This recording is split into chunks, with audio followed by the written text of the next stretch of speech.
Morning students. देखिए आज हमारा हिस्ट्री से चैप्टर रहेगा चैप्टर नंबर 2 है new Kings and kingdoms.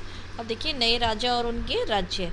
Student देखिए many new dynasty was after the 7th century map I show the major ruling dynasties in a different part of a sub continent between the 7th and the 12th century।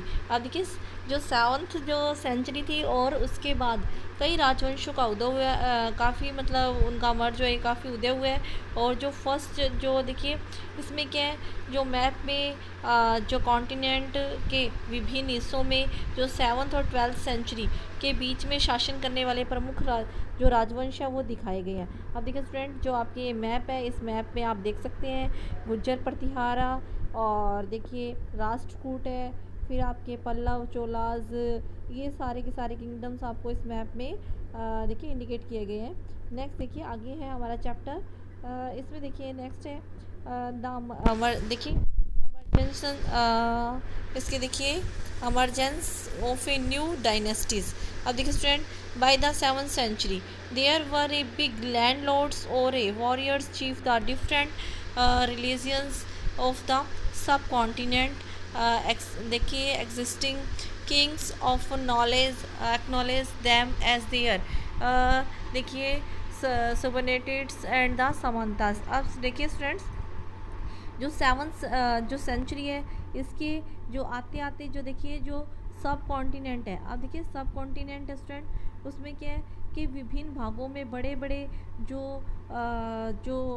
भूस्वामी और देखिए योद्धा या warriors जो अस्तित्व में आ चुके थे, राजा लोग प्राय जो थे ना उनके जो महत या सामंत के रूप में मान्यता देते थे। ठीक है, जो राज्य थे उनका क्या है जो इसके रूप में they were the expected to bring gift of their king and overlords. अब देखिए स्टूडेंट्स अब क्या है, ये जो क्या करते थे वे राजा या जो उनका जो भी स्वामी होता था उसके लिए वो गिफ्ट्स लेकर आते थे और उनके दरबार में मतलब उनके दरबार में वो मतलब हाजिरी लगाया करते थे।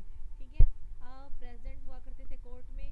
अब देखिए ये सामान गेन से पावर एंड वेल्थ, और सामंत है वो उनसे पावर लेता था राजा से, और दे डिक्लेयर द देमसेल्फ, वो खुद को महा सामंत और या देखिए महामंडलेश्वर या महामंडलेश्वर इत्यादि घोषित करते थे। कभी कभी भी अपने आप को स्वामी या अपने आप को मतलब खुद कोई ऑनर्स लैंडलॉर्ड्स मतलब पूरी भूमि का स्वामी समझ लेते थे। और one such the instance was that of the देखिए राष्ट्रकूटास इन ए डेक्कन। अब आपको पता है इसी तरह सा एक एग्जांपल है डेक्कन में जो राष्ट्रकूटों का।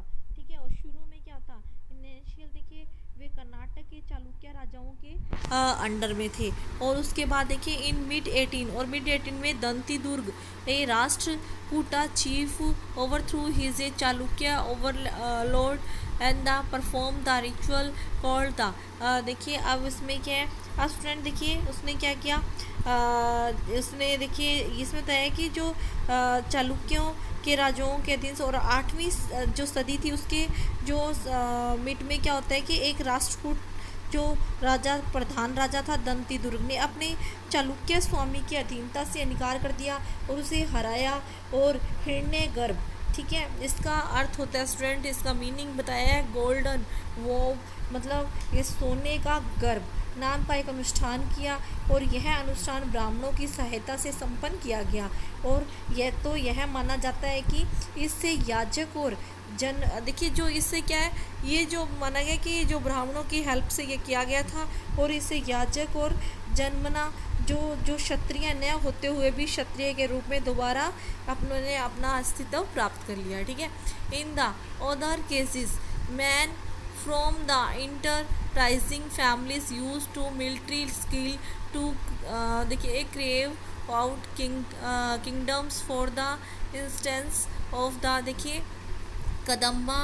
और अब इसमें देखिए स्टूडेंट कुछ अन्य एग्जाम्पल भी हैं जो उद्यमी परिवारों के पुरुषों के राज जो थे कायम सैन्य कौशल का इस्तेमाल करते थे। मिसाल के तौर पर हम कह सकते हैं कदम मरुश्रवण और गुज्जर प्रतिहार हरिश्चंद्र ब्राह्मण थे, जिन्होंने अपने ब्रह्म जो उनका जो प्रोफेशन था, डाइटिशियन प्रोफेशन को छोड़ करके उन्होंने अपने हाथों में हथियार उठा लिए थे, ठीक है, अस्त्र शस्त्र उठा लिए। कर्नाटक और राजस्थान में अपने राज्यों को सफलतापूर्वक इन्होंने स्थापित किया। एडमिनिस्ट्रेशन ऑफ ए किंगडम्स, अब देखिए एडमिनिस्ट्रेशन है अब क्या है, many of a these new kingdoms adopt the high sounding title such as a Maharaja Dhiraj. अब स्टूडेंट देखिए ग्रेट किंग है, ओवरलॉर्ड किंग्स, देखिए लॉर्ड, और उसके बाद ये बताएं कि देखिए स्टूडेंट इन राजाओं ने कई महाराजा धीराज, राजाओं का जो राजा है, और इस तरह की उन्होंने काफ़ी सारी भारी भरकम उपाधियां धारण की, और लेकिन इस तरह के दावों के बावजूद भी अपने सामंतों के साथ ही साथ किसान, व्यापारी, जो ब्राह्मण के संगठनों के साथ भी उन्होंने अपनी सत्ता को साझेदारी से निभाया, ठीक है। अब देखिए स्टूडेंट उसके बाद है हमारा नेक्स्ट है, हाँ अब देखिए अब नेक्स्ट हमारा नेक्स्ट पेज पर चलते हैं हम। They often the share power with their samantas as well as the associated associations of peasants, traders and Brahmins. अब स्टूडेंट देखिए ये मैंने आपको बता दिया है, वो इनके साथ में अपनी पावर को शेयर करते थे। In each of these the state the resources were the obtain from the producers and that peasants, cattle keepers, artisans who were the often देखिए persuaded or a compelled or a देखिए surrender part of the produced. Sometimes these were acclaimed rent due to the lord who the देखिए asserted that the owned the land revenue was also collected from traders।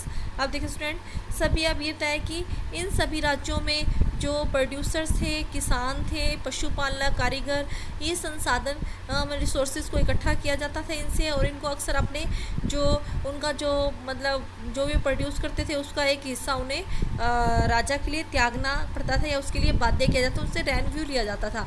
और कभी कभी लगान, मतलब इसको बोलेंगे revenue, और कभी कभी इसके हिस्से का मतलब काफ़ी लगान भी मानकर वसूला जाता था, क्योंकि प्राप्त करने वाला जो भूस्वामी होने का मतलब कहता था मैं इस भूमि का स्वामी, इसलिए तुम्हें मुझे से रेवेन्यू देना पड़ेगा। और राज्य से व्यापारियों से भी लिया जाता था, ठीक है, जो व्यापारी आते थे ना ट्रेड के लिए उनसे भी स्टूडेंट्स मतलब टैक्सेस लिए जाते थे। और देखिए स्टूडेंट अब अगला जो आगे इससे आगे का चैप्टर हम हमारी अगली क्लास में करने वाले हैं। Okay, thanks students.